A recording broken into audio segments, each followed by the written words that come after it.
All the divine souls. कैसे हैं आप सब लोग? होप सो कि सब बहुत अच्छे होंगे, पुरुषार्थ कर रहे होंगे। आज हम पढ़ेंगे 6 जुलाई 69 की मुरली। 6 जुलाई 1969 की मुरली है, जिसमें अव्यक्त बाप दादा ने टीचर्स के प्रति जो महावाक्य उच्चारे थे, ये मुरली का हेडिंग है। तो बाप दादा ने इसमें कहा, जो इम्पोर्टेंट पॉइंट मुझे मिला कि अब तुमको ससुर घर चलना है। तो बाप कदम कदम को नहीं देखते हैं, परंतु एक एक कर्मेंद्रियों को देखेंगे। ठीक है। तो जैसे क्या होता है, जैसे मान लो कि जब जैसे कन्या ससुर घर जाती है, अगर पढ़ी लिखी अक्लमंद नहीं होती तो सास ससुर कहते हैं इसमें तो चलने बैठने उठने की अकल नहीं। कहने का मतलब क्या है कि वो एक एक कदम देखते हैं। कदम मतलब क्या बोल सकते हैं उसको, चाल चलन आचरण। लेकिन बाबा ने बोला है मैं तो तुम्हारे कदम कदम नहीं, एक एक कर्मेंद्रिय को देखूंगा।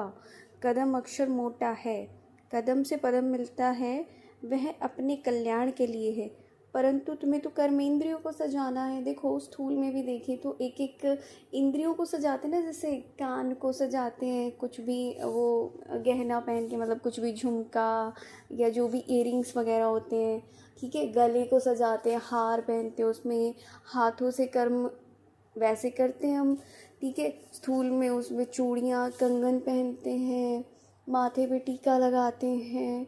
तो बाबा ने कहा तुम्हारी कर्मेंद्रियाँ की देखो, मस्तक में तुम्हारे आत्मा का ज्योति दीपक जलता रहे, तुम्हारे कान क्या क्या सुने, मुरली की तान शुद्ध बातों को ही सुने, शुद्ध बातें तुम्हारे अंदर जाए, मुख से तुम्हारे कौन से वचन निकले, नाक है जो, ठीक है, जो इंद्रिय सुख तुम लेते हो, आँखें हैं जिससे तुम देखते हो। अगर स्थूल श्रृंगार की बात करो तो देखो हर अंग का ना एक स्थूल श्रृंगार है। तो बाबा ने कहा इन कर्मेंद्रियों को, अब बाबा सूक्ष्म रूप से बातें करते हैं, वो तो एक एनर्जी लेवल पे बात करते हैं कि तुम्हें उनको सजाना है। तो बाबा ने क्या कहा कि कर्मेंद्रियों को सजाना, गहना पहन कर चलना है। तो सब तो सजने के लिए किसके पास आए हो? बाप दादा के घर, सो अपने घर आए हैं, ठीक है। तो ये चीज़ है कि एक एक कर्मेंद्रिय को देखेंगे कि तुमने उसको कितना सजाया है। तो बाबा ने फिर टीचर को यही चीज़ बोली कि इतना पुरुषार्थ करना है तुम्हें। फिर जब अपना सेंटर जाकर संभालेंगे तो आने वाले को दृष्टि से सतयुगी सृष्टि दिखा सकेंगे, कि तुम्हारी दृष्टि से ही वो सतयुगी सृष्टि दिखाई दे। और वो तब होगा जब तुम गहने अच्छी रीति पहनेंगे। देखो एक बाबा जो बात समझाना चाह रहे हैं कि तुम्हारा अंग अंग बोलना चाहिए, किस चीज़ से, शुद्धता से, पवित्रता से। वो सारी चीज़ें इतनी रॉयल होनी चाहिए कि झलके। देवताओं का सौंदर्य है वो झलकता है ना, उनके नूर से, उनके साज श्रृंगार से, जो भी है। तो वो उस लेवल पर जाकर झलके कि उनको ना दिखाई देने लगे, एक सतयुगी सृष्टि की ना एक झलक सी दिखाई देने लगे तुम्हारे अंदर, इसी शरीर में रहते हुए।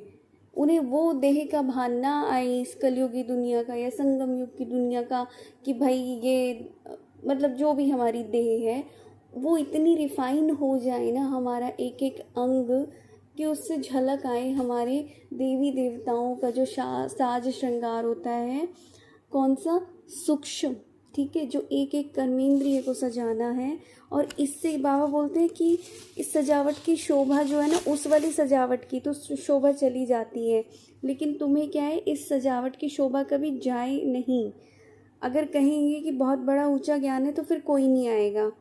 तो बाबा यही कह रहे हैं कि ऐसे बोलना नहीं है, तुम्हें दिखाना है।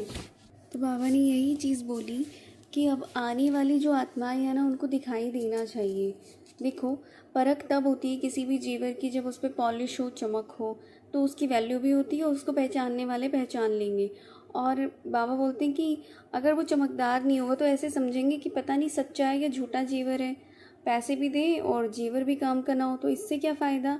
तो बाबा बोलते हैं तो आप सबकी पूरी सजावट हो जाएगी तो फिर ख़रीदार भी निकलेंगे और आप वतनवासी बनते जाएंगे, कि तुम्हारी सजावट पूरी हो जाए तो ही तो खरीदार मतलब फिर वही है ना कि वो लोग ज्ञान को फॉलो कर पाएंगे, चल पाएंगे, समझ पाएंगे, आना चाहेंगे। कहने का मतलब ये है। ठीक है, तो बाबा ने आज पूरा एकदम जोहरी वाला पार्ट दिखा दिया, अपना जोहरी वाला रोल कि मैं बहुत बड़ा जूलर हूँ और ये चीज़ें होती हैं। और लॉकेट में भी बाबा बहुत बड़े हीरे के व्यापारी थे, जवाहरी थे, है ना। तो ये वाली बातें आज बाबा ने उसी रीति में मुरली में सारा समझा दिया है। आज के लिए इतना, ये मुरली हो गई है कंप्लीट, इसका जो पॉइंट। अब नेक्स्ट मुरली फिर नेक्स्ट वीडियो में ही देखेंगे हम। Thank you so much. ओम शांति। Like and subscribe the channel. Thank you so much.